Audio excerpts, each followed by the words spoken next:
Welcome back, everybody, to the Arcane Games and Events June Open Series. My name is Sam O'Byrne, and I'm joined by Bryce Platts. How you feeling? Dude, you ready to get into this draft? Absolutely, I am. I'm really excited to watch the best of the best of SoCal duke it out in part of this fell draft. We've got some heavy hitters here in the stands. We got Charles Dunn out there. We got Peter Bedensik. We got the Katma Team Sneep and a bunch of other luminaries, as well as much of the AGE Pro Team roster that you yourself are on. But we are going to be following the world's finalist himself, Chris Iaali, in the first draft here of the day. And I just want to just point out there are 48 players here for this draft open. This is so sick. I look out there; it's like a full room of people who are just so jazzed to play some MST Limited, and we're going to get to watch truly one of the best in the world do his thing. Yeah, I feel like I have a little bit of egg on my face because I mentioned during my draft segment, like, people don't really like draft that much. People kind of tune out on draft.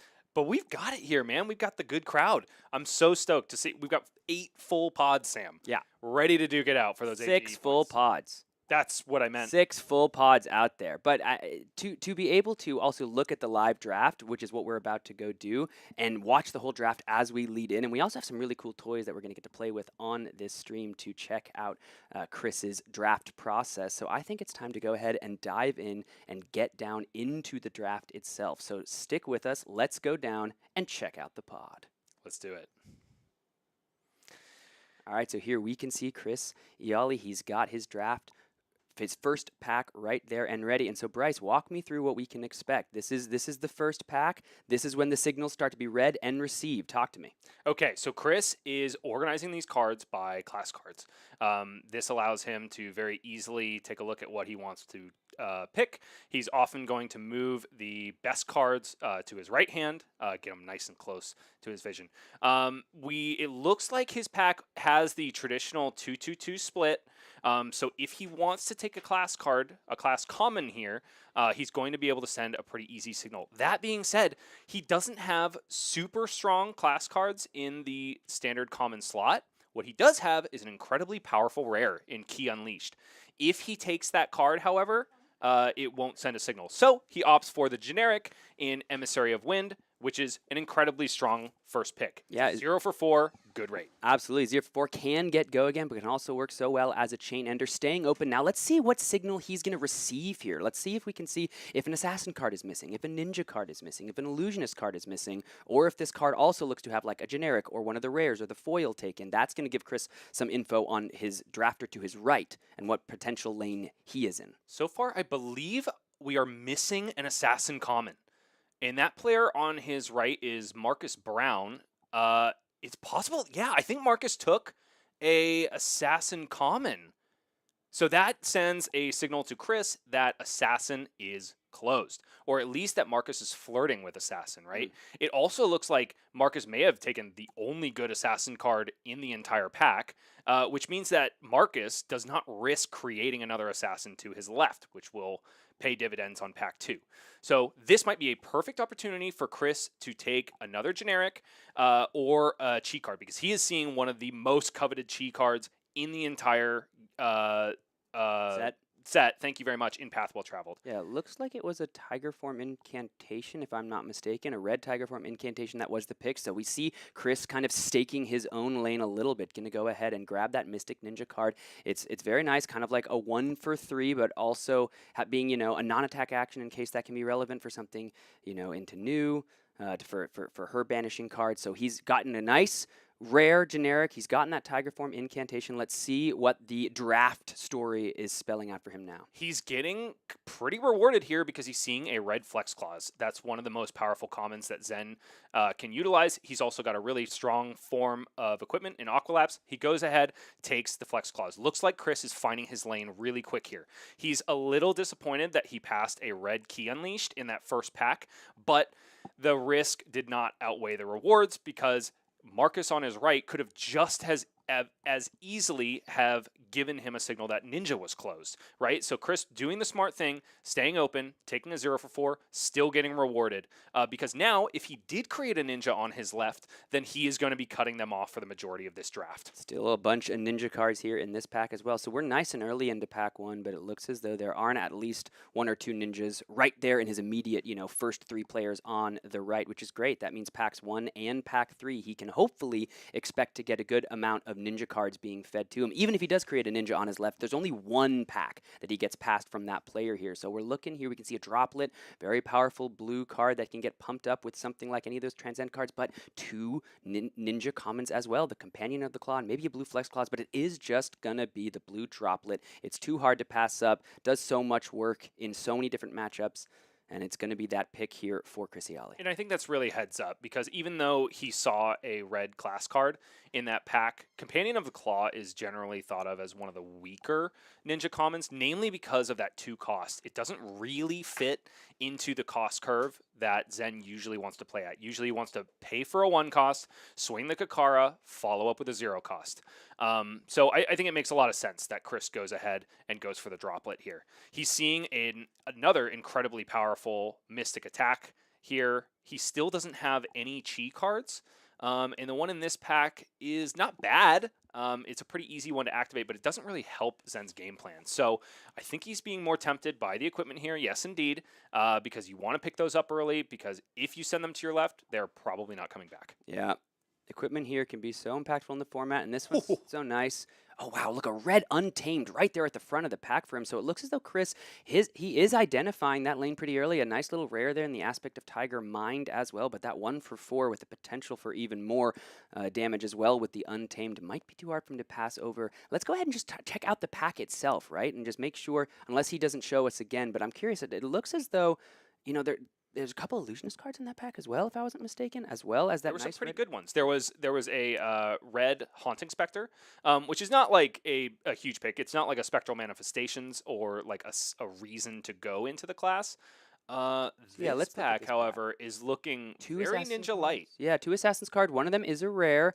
We can see 2 Illusionist cards. Oh, no. So there still are actually both Illusionist commons here, right? So that's actually pretty interesting here. He's going to go ahead and take the blue Tiger Form Incantation.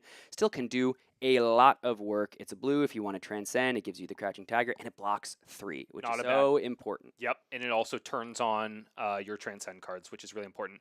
Chris might be in a bit of a pickle once that pack comes back around, the one we just saw, because he's not going to have a super good wheel card. Yeah, there's not a lot of Ninja cards in these. It really felt like we had an open lane at the beginning of this draft. The Ninja cards are drying up really quickly. So Chris is going to be forced to take some subpar picks here. I think he might be a little too deep to pivot out of Ninja at this point. He's already got 1, 2, 3, 4 cards that would be burning a hole in his. That's half of his sideboard if he takes a full equipment suite. And this is the last pack before his wheel, or is this the wheel? 1, 2, 3, 4, 5, 6, 7. So maybe he already had the wheel pack come around. Going to be a Drop in the Ocean. His first Chi card being placed into the deck there. Going to be his first Transcend ability. Which is definitely the most lackluster one you possibly could have gotten for Zen. That's not where you want to be. Biting Breeze is honestly not a bad wheel. Any 0 cost with Go Again is going to be fantastic for enabling your Chi cards and enabling those super wide combo-oriented Zen turns. Yep, that is A-okay.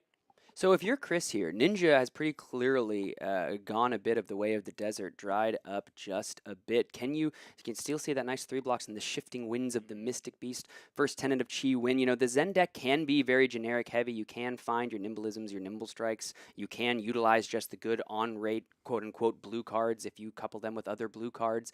Looks like he might just be grabbing that first Tenant of Chi win, giving a blue attack Go Again. So maybe just thinking, if Ninja has dried up a bit, I might have to rely a little heavier on the blue cards here. Where do you feel confident, if you're Chris here, that you can shore up some power cards in the first couple picks of packs 2 and 3? He might honestly not be in a bad spot. I think Zen is one of the heroes that utilizes these water mystic attacks probably the best, just because he has a lot of sources of natural Go Again.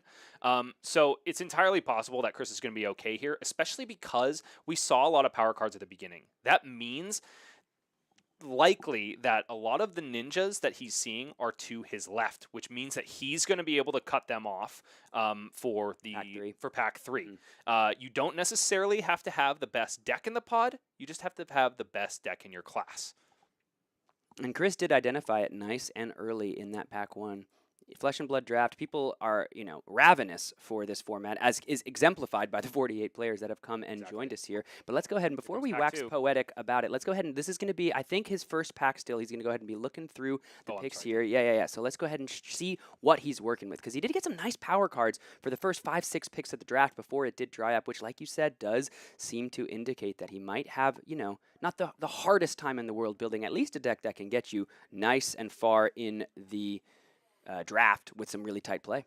So, yes, he has some really strong reds. What I want to draw attention to are the duds in that first pack. He's got 2 cards that are unplayable in his deck. He's got a yellow Solitary Companion and a yellow Waxing Spectre. Yeah. We don't want that number to creep up too high because, as I mentioned previously, if you get your full equipment suite, you only have 8 cards of flex in your sideboard. And you really want to be able to use that sideboard to flex out some of those more powerful blue attacks if you face a new opponent. So sideboard, a really important part of the Misfail draft, and if it's eaten up by too many dud cards, you are going to have a bad time.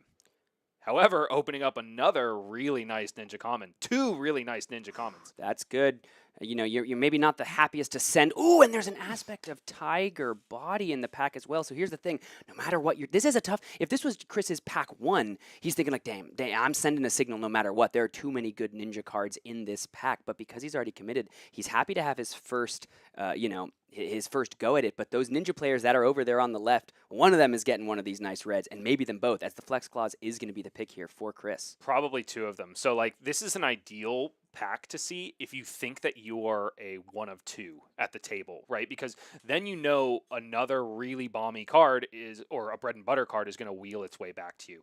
Chris, I think at this point knows that he is far from the only ninja in this pod. And good chance he's getting past 2 in this pack by the ninja. So this is going to be a tougher pack potentially for Chris to navigate. Let's see how he does so here. What card is missing? It might be hard to see. It's not a ninja card unless it was the 3-card split, but I think we've got our generic and we've got our first Tenet of Chi. I think that means that Chris, the player to his left, is not the ninja, and that player is Travis Wagner. So Chris is probably happy to see this pack. Interesting, pulling that early on. Vengeance to the front. Sometimes, I don't think he's going to pick it here, but sometimes you have to think, I don't want that card in this pool. I'm just going to go ahead and throw it in my back. But Chris does have to think about grabbing that equipment. Only the Sky Body Kikoi, but the Biting Breeze, good old red, 0 for 3, go again. So important in the format, and that Crouching Tiger can become very relevant very quickly. And another red Biting Breeze. So nice, let's do it twice. Yep. Yeah, Chris is okay to see that. Let's see, we've got, that's a Desires of the Flesh in the blue. Oh no, there's our second Ninja Common. So Chris, the 2 players to his left might not be ninja. Path Well Traveled is a really enticing. Yeah, and both rares I definitely both rares in the pack. Still not sure. Maybe the foil was taken out of this pack, so that could be any class, unless that Tenet of Chi is a foil, but not exactly sure.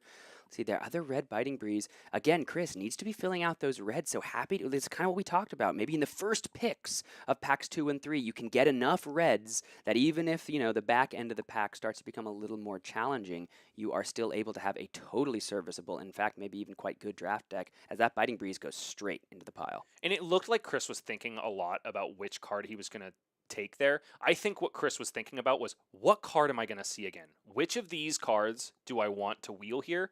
And how good or bad is it for me if I don't see them? Which is why we saw those blue block 3s towards the beginning of the pack.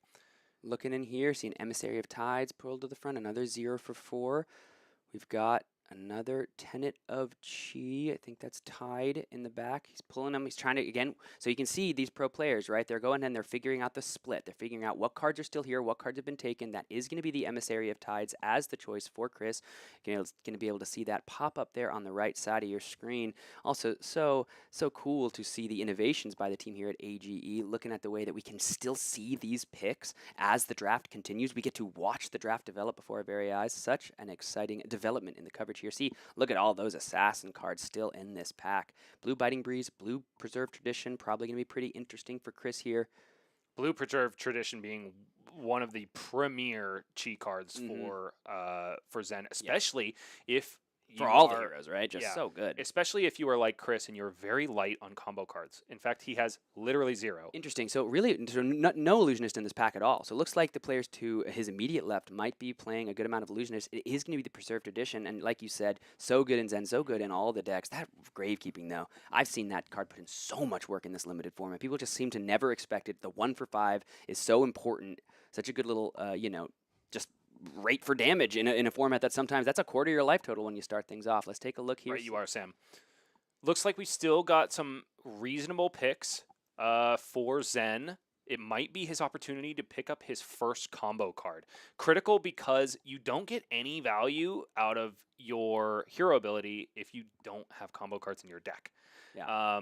So he's going to have to start filling out that aspect of his deck. Nice real red Harmony of the Hunt as well. Can still see the rare for the assassin is in this pack. But that red Harmony of the Hunt's got to be feeling That's gotta be it, pretty yeah. good. He's just going to go ahead and That's a grab snap that. pick. It's pretty darn good, that card. And Chris is not going to see any of these cards on the wheel. There's only 7 cards in the pack as he passes it, so all of the rest of it can just go out of his mind. I think we are back to his pick 1 from this pack. I'm sorry, no, this is not his first pack. I think this is his second pack. Second pack, right? Yeah, Because we yellow got the blessing. foil Yeah. Tiger Form Incantation. So let's see. Blue Harmony of the Hunt. I think that blocks 2, right? It does. Yeah. There's the yellow Tiger Form Incantation. If you're looking to just up your 3-block count, the yellow blessing of Chi. That is it's not exactly where you like to be with that card. Also doesn't block 3. He is just going to go ahead and grab the blue Harmony of the Hunt. But Bryce, I mean, when you take a look as the Harmony of the Hunt pops up onto your screen there, when you're looking at, there's a red Harmony of the Hunt in this pack as well. It seems as though when we were assessing, thinking packs 1 and 3 would be a little easier for Chris, and we were like, all right, get ready. Pack 2 is going to be a bit of a trouble. Looks like the players in this draft pod, they're not exactly sticking to the potential script, as Chris is having his pick of reds deep into pack 2. Yeah, Chris is feeling really good about pack 2. It's really interesting considering how quickly the ninja cards dried up in pack 1. It's important to note that Part the Misfail, like many draft formats, are really dependent on the specific pool of cards that are opened in the 24 packs that you see at the pod, right? Like sometimes you're just gonna have a ninja pool that is a little bit more lackluster. That's why sometimes you see not a traditional 3-3-2 split. You see 4 ninjas in a pod, or 4 news even sometimes, which is a little more rare, but very, very pool dependent. Blue Untamed going to be the pick after the Koi Blessed Kimono. A little unfortunate for Chris that he's taken 2 chest pieces and not able to pick up any more equipment. Yellow Pouncing Chi, like you said, the combo card going to up the combo count thanks to Zen. Look at that! Look at that, 2 ninja cards at the finality of this pack. So maybe the script is being flipped. Packs 1 and 3 might end up being a little more challenging late into the pack distribution here. And Chris Iaali getting nice and rewarded. He committed early. He did kind of find the lane as we were reading the signals alongside him in that pack 1. But let's go ahead and look through the entirety of the deck here. You can see all the draft picks for pack 2 on the right side of your screen there. You can see just the triplicate of Harmony of the Hunts, red, blue, red, looking like a stoplight out there as we see Chris going ahead and organizing his cards. Yeah, Chris is feeling really good at this point, I think, especially like we said after we were getting a little bit nervous at the end of pack 1. He does need to find a couple more combo cards. Right now, all he's got is yellow Pouncing Key and blue Pouncing Key, which are fine to find on a Zen activation turn, but you really want reds to make that payoff really worthwhile. He's sitting at 12 blues at the moment between the first 2 packs, which is a pretty good number to be sitting at for the entirety of your Zen deck, right? Mm-hmm. So it's going to be interesting to see what his wheeled cards are in the next pack, because he could end up a little bit blue flooded. Yeah, it's something, he maybe also can be a little choosy with his blues. If you have good blues that you're comfortable playing through the first 2 packs, you don't have to feel as pressured to take any blue you can in pack 3, especially in a format like Part the Mistveil, where your blues can end up putting in just an ungodly amount of work in these limited games. you want your blues to be as effective as possible, and we might be seeing Chris have his choice here, but he does need to find some equipment. Maybe that Tiger taming Kakara is I'm just kidding. But let's see. Does need to find some equipment. We can see there's a red Untamed in the pack, pulled right to the front. Another Tendency. Blue Battlefront Bastion. No Battlefront Bastions Hello, for him. Stride of Reprisal. But there is a piece of equipment for the world's runner-up. Happy to see that. So talk to me about what you're seeing. Rage Spectre, also nice Majestic for whoever's playing Illusionist. And it's interesting to see Chris pull that to the front, maybe considering a hate draft here. He does have a bit of room if he wanted to just take this card out of contention, because you definitely don't want to see it with an Enigma opponent. That being said, Stride of Reprisal is definitely the best in slot equipment for Zen. I would, if I were in Chris's seat, I would be very tempted to take it. Yep. There we go. Unfortunately, the rest of that pack is not going to be ideal for him. There's not any Great Wheels because that red Untamed is definitely going to get picked up by the other Zen at the table. Okay, let's take a look here. Both Zen commons remain. Ooh, Red Blanche. Red Blanche is not bad at all. As well as an Aqua Seeing Shell. That might be able to shore up most of his equipment needs right away, as well as just another blue Preserve Tradition. Which you definitely don't want to take the Aqua Seeing Shell as the Zen player, but I think you are giving up hopes of seeing the Mask of Wizened Whiskers as we close out the draft portion. That 3 for 7 though might be really tempting, as well as a fact-finding mission as well, as you can see kind of pulled to the front. So it's so cool to see the pro player here really just go ahead and fan out the pack. He's organized it for himself. You can see the Illusionist cards are next to each other. The Mystic cards are next to each other. You can see the Assassin and the Ninja cards. This is how they read the story of this draft. They read exactly what cards are wheeling around the table, which players are picking what. I've drafted with Chris a number of times, as he is going to go ahead and just slam down the Red Blanche. Chris will, at the end of the draft, be able to look around and guess every single player in the pod and what hero they are on, and he's right quite often. It's part of the utilizing the fact-finding mission, as it were. Red Pouncing Key in this pack is going to be an incredibly good pickup if Chris decides to take it. As I said before, we need combo payoff cards to make those transcend turns really powerful. Red Pouncing Key is probably one of the #1 choices in the rare slot. I'm sorry, in the common slot. Obviously, we'd rather see like a Chase the Tail or something else more powerful in the rare slot. But Chase the Tail would be nice. Yeah. We'd take a Chase Key is going to get the job done. Another Emissary, I believe, of Moon potentially there. Another 0 for 4 that could get the go again. You could put a Crouching Tiger on the bottom of the deck if you have one, but that Pouncing Key, the Key Unleashed even as that blue block 3, but it is going to be the Pouncing Key. You want to have those combo payoffs, and it just has such high potential. If you can find the Crouching Tigers to go ahead and give it the +1 in the go again. Now, we're still nice and early in this pack 3. This is when we expected Chris to be able to try to get some of those premium red cards, and we do see a Breed Anger and a Biting Breeze. He's got his pick of the litter here. It'll be interesting to see which one he picks. I'm personally tempted by the Breed Anger because it is another combo payoff card. Even though I have the Preserve the Tradition, Chris goes ahead and shows why he's better than me. Takes the Biting Breeze. It's his 3rd Biting Breeze as well. I mean, he's now playing, the full Classic Constructed amount of those cards. Just nice little head jabs with the payoff. Can go nice and well. And there's another red Untamed here that's going to go ahead to the top of the pack. You can see the Wind Chakra as well as, a Transcend Go Again blue card. And he's got 2 Transcend cards in the deck. He's got a Preserve Tradition and a Drop in the Ocean, right? That is correct. Yeah. Drop in the Ocean might not even make it into the deck. Wind Chakra is the pick here. Chris is a really big fan of having blues that he can side in and out for his new matchups. He hates having your droplets, your Rising Tides, your surging. I'm sorry, I'm blanking on the last one. But he hates having those blue attacks that give new a payoff. So I think Wind Chakra is a really good blue to side in for those specific matchups. Skyhold Keikoi there could just go ahead and completely... Oh, no, he doesn't have a headpiece yet, but it would give him his 3rd piece of equipment, but it is just going to be the blue Untamed. Interesting to see the blue Wind Chakra tamed over another red Untamed. That gives you, like we've said, Chris has a lot of nice quality reds here, getting to be a little picky and choosy with his blues. Maybe for something like the new matchup, the 30-card limit means these players have a sideboard they can really consider. Water the Seeds, though. That's another nice card for Zen. It is, yeah. It's...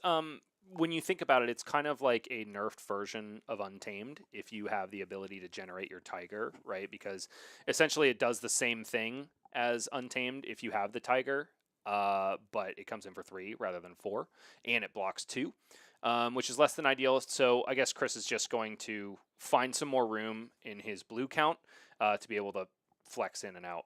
Yeah, Breed Anger here. Nice blue block 3 does the job quite well. And if New is going to play that card, they also have to find a way to generate a Crouching Tiger to really get the most bang for their buck. Exactly, which New is, it's difficult to do for her unless you have Tiger creating attacks in your blues.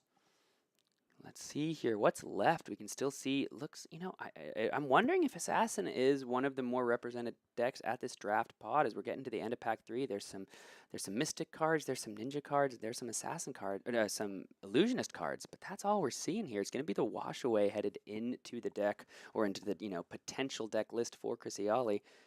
I think Chris is definitely hedging his bets against the New matchup. Oh my goodness, he got the red Untamed on the wheel. That's actually kind of crazy. That's amazing. That was Chris's. That was the pack that he opened, I believe, because we took the Stride of Reprisal. Yeah. And there's the Aquasine Shell. Wow, and he sees Aquasine Shell. This is very interesting. And a bunch of Illusionist cards. So this makes me believe there might be a really cracked Enigma deck at this table. I think you're quite right, Sam. I'm a little confused at seeing some of the wheels that we've seen for both Ninja and for Illusionist. Nice blue Tiger Form incantation there as well. Going to go ahead and head to the deck. A blue block 3 non-attack action. You can see here, generic Illusionist and Mystic tells you the story of what players are not as interested in this draft pod particularly.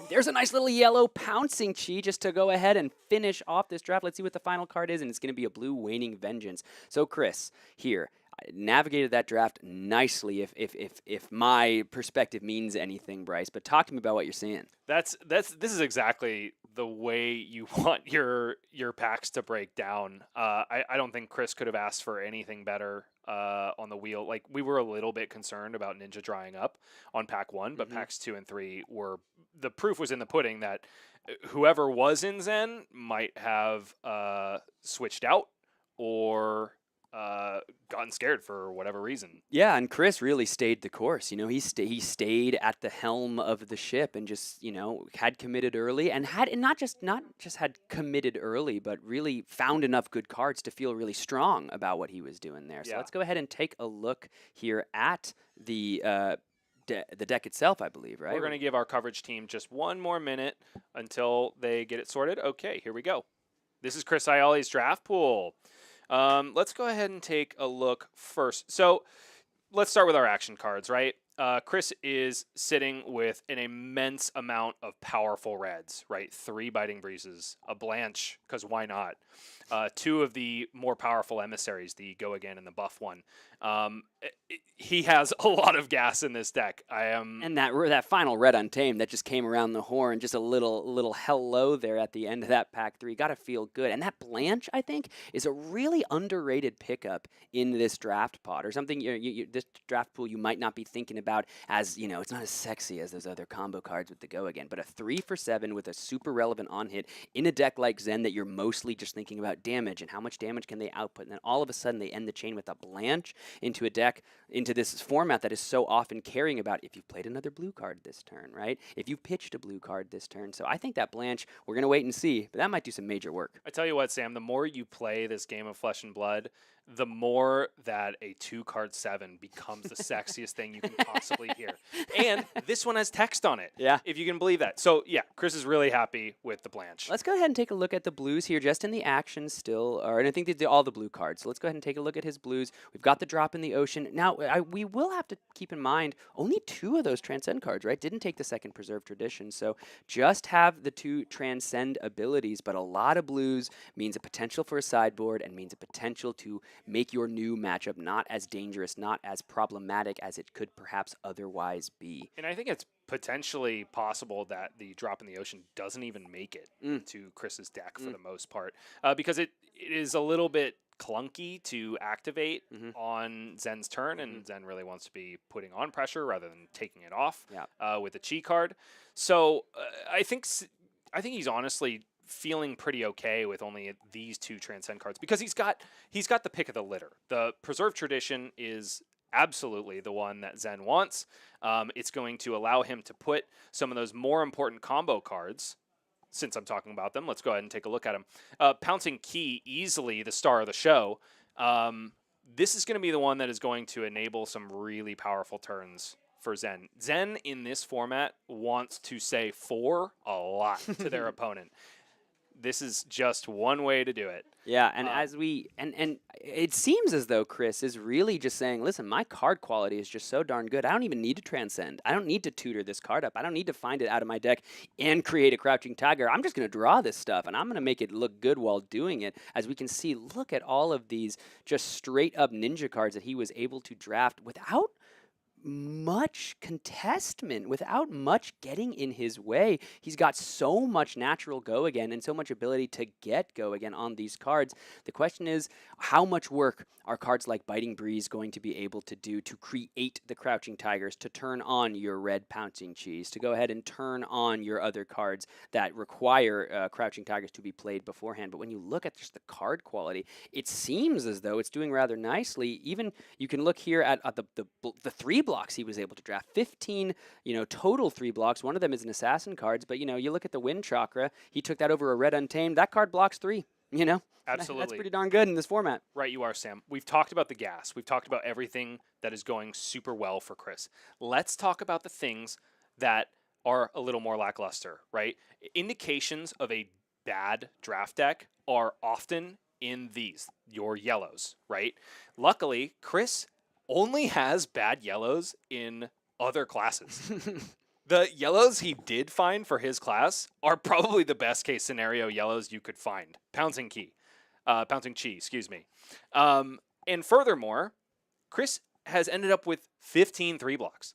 I'm sorry, it's going to be a little bit less. It's going to be about 13 because two or three of those are in other classes. But when you can make about half of your deck block for 3, you're sitting in a really good spot.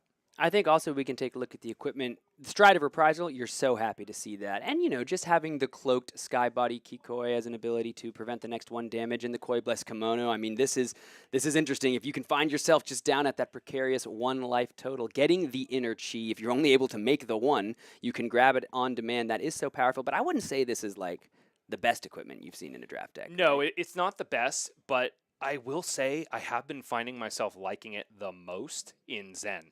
Because he has the ability to really end a game if he's brought down to 1 life, right? And if he's able to set up a really nasty combo turn, then he's in the driver's seat for the rest of that game, right? If this card plays a little bit less well in Enigma, for example, who, once they're down to 1 life, is usually at the point where they're just pitching Chi cards anyway, and so tutoring 1 up is not as helpful. But let's say Chris is in a situation where he's got his opponent sub 10 life. He has the agency to go down to 1 life, find that Pouncing Chi. If his hand is good enough, he's going to go a bunch of red cost 1 attacks. So he's going to go 4, 3, 2, 4, 4, 4 until they die, right? I think Zen is a lot less scared to be at 1 life than our other heroes. Yeah, and just as an equipment suite in general, it's not your like, oh man, well I drafted just straight gas in the equipment, and that's where some of the trade-off in draft can come around. You saw Chris, emphasize card quality and emphasize just all those powerful red cards, all those really just nice, strong filler for the deck. Even though the equipment, it also didn't really present itself that naturally to him. He didn't have to choose between a Stride of Reprisal and something else. He just had that in that first pick of the 3rd pack there. So, you can't have a perfect draft, and Chris Iaali's deck is very, very strong, but like we said, so many Illusionist cards floating around the end of that draft, that could point to a very strong Enigma deck. But the question is, very strong Enigma deck versus very strong Zen deck. Seems like Zen should be her natural predator, but we're going to have to wait and see how these games play out, as we have got such a great draft experience here that we just got to watch, and such a great set of games approaching here. Right, you are. And since we're on the subject, let's go ahead and take a look at, we're going to take a look at Chris's forearm, but more importantly, we're going to take a look at the way he drafted, right? The order that you see on your screen is going to be backwards, right? So Chris's first pick was Emissary of Wind, not Yellow Solitary Companion. You can see the way he was. If we remember that very first pack that Chris opened, there was a lot of Ninja Gas, right? Yeah. We had red Chi Unleashed, which is probably a card that Chris would want right now, but he remained disciplined. He took the overall best card in the pack in Emissary of Wind rather than be tempted immediately into forcing. And he was rewarded because in pick 2, he got a signal that Assassin was closed. Chris gets the green light to then go Ninja from then on. And he didn't let himself be like, oh, I passed the Chi Unleashed, so I've definitely created a Ninja to my left, so I can't play Ninja. He was more interested in receiving the signal than necessarily sending a signal. And even though, of course, you'd love to have that red Chi Unleashed in this powerful Zen deck, sometimes it takes a lot of discipline and takes a lot of strength of being like, even though I might have sent a really powerful Zen card, I can't let that stop me from playing what I think my seat should be. And Chris, even though it looked a little dodgy there at the end of pack 1, his seat was nice and open. Yeah, let's take a look at the end of pack 1, right? We all of a sudden, all those reds dry up completely. You can see in the second half of that pack, he's getting non-class cards, he's getting generics. He ended with yellow Waxing Spectre, blue Impulsive Desire, and yellow Solitary Companion. That is not boding well for the next 2 packs. But here we go into pack 2. First 4 picks are absolute gas. Yeah, once again, coming from bottom up, so you see Flex Claws, Biting Breeze, Emissary of Tide, and then a Preserved Tradition, which, like we said, is probably the best Transcend Might as well be a red. Again, right? Because, honestly, you get the card back in your deck. It's a 30-card limit format, so getting that extra powerful card, even if you, say, are running something like the, grab the Chi card at 1 life, all of a sudden you can make sure that final turn, if you set up your pitch stack by keeping that Preserved Tradition card in there, and then, once again, the triplicate harmony of the hunt there, looking like an American flag. You got red, white, and blue there after the Koi Blessed Kimono, but this pack will look so much different than we anticipated for Chris, and he was able to put in some major work. There's literally 1 card in here that is not going to make it into his deck, and that's from a different class. And that was the last card that he was given at the end of that pack. So yeah, pack 2 went obscenely well for Chris. And, sometimes it just works. Sometimes you guess right, and the pod does what you need it to do. It'll be interesting to see the other decks as we play these games out, because I have a feeling that there is an incredibly weak new deck lurking around this pod. We'll see if we see them. And there's potentially a very, very strong Enigma deck. Unless, and honestly, I don't think either of us were paying too much attention to the quality of Illusionist cards, just noticing that there were Illusionist cards remaining. Maybe the cards, we saw that Rage Spectre, of course, but maybe the cards that players were picking between weren't exactly where they wanted to be in Illusionist. But from what I've heard about the potential of, this format, there is... players are scared of the strong Illusionist decks in this format. It can go really poorly when you're facing down just too much ward. So yeah, and rightly so, Sam. I think the telltale sign is less about what we did see and more about what we didn't see. What we didn't see beyond Chris's first picks were like red Spectral Manifestations, red Waxing Spectre. We saw ourselves, I believe, 1 red Waning Vengeance, but that was out of like Chris's second pick of the pack or something like that. So I think you're absolutely right in saying that there is a cracked Enigma deck in this pod. Have to imagine, especially when you just saw how much of the chaff was floating around at the end. It's going to be really exciting to see the deck breakdown. We can take a look here at Chris Iaali's full deck, sorted reds, yellows, and blues, equipment down there at the end. I gotta just nerd out for a second at how cool this software is. My gosh, being able to just let's take a look at the reds. Bam, there are the reds. Let's take a look at the blues. Bam, there are the blues. Are you kidding me? What is going on? Sam is having. We're living in the future. An iPad. Yeah, no, it's amazing. Big shout out to producer Justin for nailing this down pretty much single-handedly and taking us into the new world of Draft Fab. Let's go ahead and once again just take a look at the entirety of his list here. Chris Iaali has drafted the Zen deck. The players are registering their pools before they're going to get into the high-intensity draft games. Let's go ahead and just give a quick overview of the day. We got 2 drafts before top 8 and then the all-important top 8 draft, single elimination. It don't matter exactly how many wins you get unless it's 3, baby. You got to 3-0 that top 8 draft pod to walk out of here with the 400 buckaroonies and the lion's share of of the AGE points because we've only got 2 opens left until the Players' Championship. The Players' Championship is the top 16 players from all of the opens here at the AGE series, and the top 16 are playing for a gold cold foil and a PTI. And 2K at the Battle Hardened San Diego weekend. Yeah, let's go ahead and I think we can check in on the Battle Hardened. We can do that? That we have the technology. I can't do it on my screen, but bam, there it is. The battle. You just saw that draft view. We have the technology. We have the technology. Battle Hardened San Diego is going to be August 24th and 25th, coupled with the Arcane Games and Events final open of the year before the Players' Championship. So that is going to be where for all the marbles. Everything comes down to that final open. The players are going to be jockeying for position as they try to get into that tournament. But the Battle Hardened got, of course, the Battle Hardened prize pool. You've got, I think, a 2K prize pool for the Open Series that weekend. It's going to be an incredibly fun weekend of flesh and blood in one of, the most beautiful places in the state, maybe in the country. San Diego's pretty ridiculous. Hope all of you watching will consider coming down and joining us for that one as we get ready to theoretically move on with our draft games as soon as the pool is getting together. I think we can take a look at the standings for the Players' Championship here. These are your current top 16 players. You might recognize Charles Dunn as your reigning national champion, but talk to me a little more about some of the other players on this list. Charles is no longer your reigning national champion. We got Evan Herndon at the top of that list now. The king has been toppled, yes. My friend. The king has been toppled.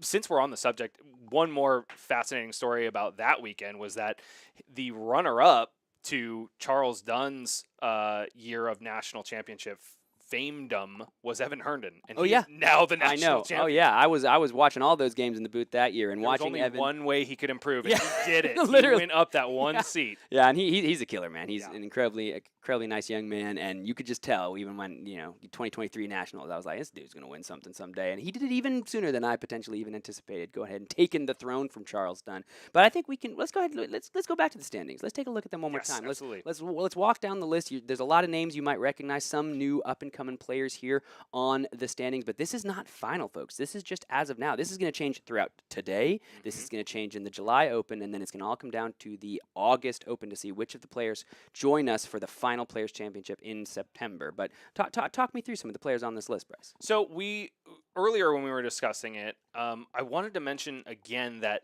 the interesting part of this list is not in your 1 through 4.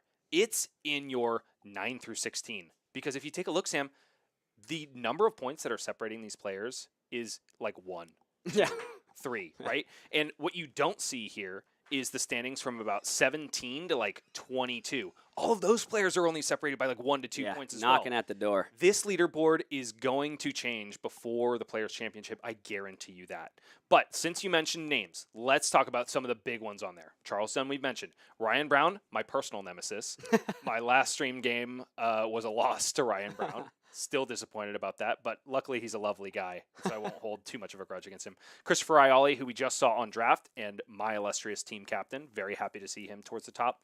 Alan Hong, our resident Bravo abuser. Even though everybody's putting him in F tier, Alan still seems to put up really good numbers with him. Eugene Galipchik, another Kano abuser like Ryan Brown. Happy to see him there. Tyler Horsepool. Calling winner, Tyler Horsepool. Yeah, excuse me. Calling winner, champion. Tyler Horsepool. I don't believe he's here today, though. I don't think I saw him. So Tyler is going to hope that none of those 17 to 20s have too good of a day and knock him a little bit lower on the leaderboard. Talon Stradley, our resident Riptide player, is safely in the 7th spot. Eric Darenheim, yeah, exactly. Another Kano abuser, probably switching to a new deck after Rosetta. I'm really curious. Side note, I'm really curious to see what all these Kano players do when those wizards come to play. Yeah, absolutely. I'm excited to see what those wizards do. Absolutely. Yeah, and then in filling out our 9th to 16, a lot of other familiar faces. You've seen Anthony Pham on stream. He is the previous reigning Players' Champion from AGE. Very happy to see him in the standings again. Moises Lopez, I had him on stream the other day. If you saw that, you know that Moises is just a sweetheart of a human being. And I'm very happy to see him up there. Andrew Rudin, another one of my teammates, another killer. Gabriel Montez, Connor Davenport, these are all names that circle around the AGE circuit every single year. So business as usual. The killers that are killing are still killing this year. Looks as though we are getting some info here for our draft pod and pool. I'm not sure exactly.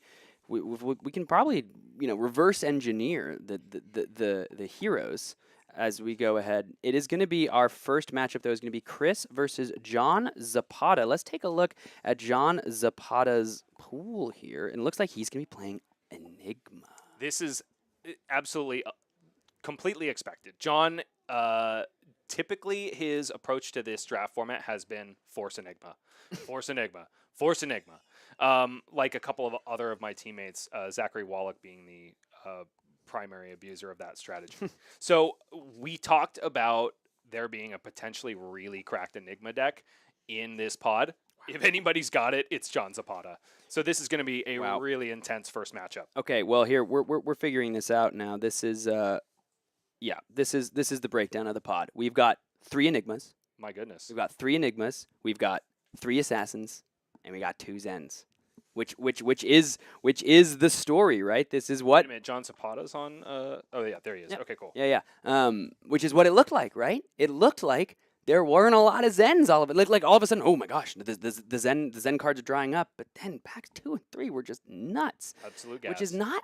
I mean, from someone who has done a lot more coverage side of Mistvale Limited than has gotten to play as much, it's something you wouldn't necessarily expect. Zen decks are so powerful in the format, especially if you let them have their pick of the litter of cards. But sometimes when people think a deck is rather strong, they may be like, oh, everyone's going to draft Zen. Everyone's going to try to draft those good go-again cards, so I'm going to stay out of that pool. But then I think a deck like New is not exactly where you want to be in a 3 or a 4 of.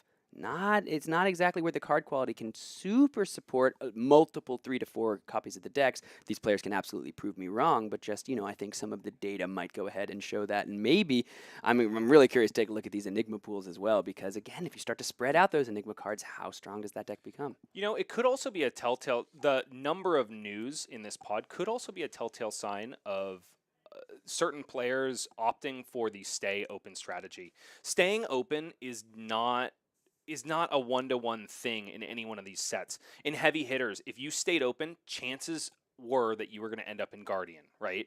In this one, chances are if you stay super open, only take Mystic cards for a while, you're going to end up in Assassin. So it could be less of a telltale sign that there were like cracked Assassin cards and more of a sign that these 3 players in New were trying their best to stay open, taking a lot of really strong generics and water mystic attacks, and finding themselves just in the New lane. So we've seen Chris Iaali's draft presented to us. Let's go ahead and take a look at John Zapata's list. We don't have it up for you guys yet, but we will just go ahead and read some of the cards that have come out and see exactly what are some of the hype cards, so to speak. And see a couple red Haze Shelters. That's a rather good card. A red Waning Visions, a red Waxing Spectre. Just one of each of those cards. Not exactly where you'd want to be, but still, those are some nice pickups there. You can see, let's just look. And that's going to be it for the Mystic Illusionist cards. Just look generally Illusionist. There are no red Spectral Manifestations, a yellow and 2 blues, a couple Solitary Companions. I see a yellow Sigil of Solitude. That's not exactly where you want to be, I wouldn't say. 2 Stir the Pots, 1 Rising Sun Setting Moon, 2 Drop in the Ocean. So quite a lot of the ability to transcend for John Zapata, and maybe that's where he's trying to, really hedge his bets, make a lot of those Spectral Seals with a lot of +1 counters. Now, his Mystic Illusionist and Illusionist pool is not looking stellar.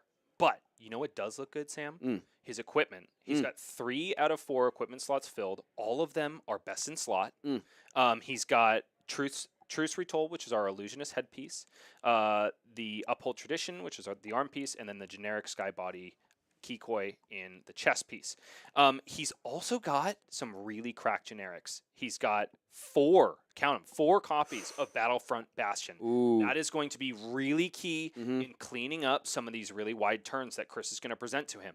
Block with a Battlefront Bastion on the Kakara, also cover up the Tiger that follows. Protect some auras, and send some damage back. Yeah. That's going to be the name of the game for John Zapata. Red, 1 red, 3 yellows too, which is, it's yellow is definitely going to attack a little better than your blues. Your blue is going to be able to pitch a little better, but if you're mainly looking to block and attack with these cards, you'd rather be in the yellow than the blue. I suppose, but like Battlefront Bastion deck is a very real thing in this format, and if you have a lot of them, that can really put in so much work. And just like you said, 3 for 7s, 2 card 7, 3 for 7 can be absolutely sexy in the game of Flesh and Blood. So again, that red Battlefront Bastion might just put in work on offense as well.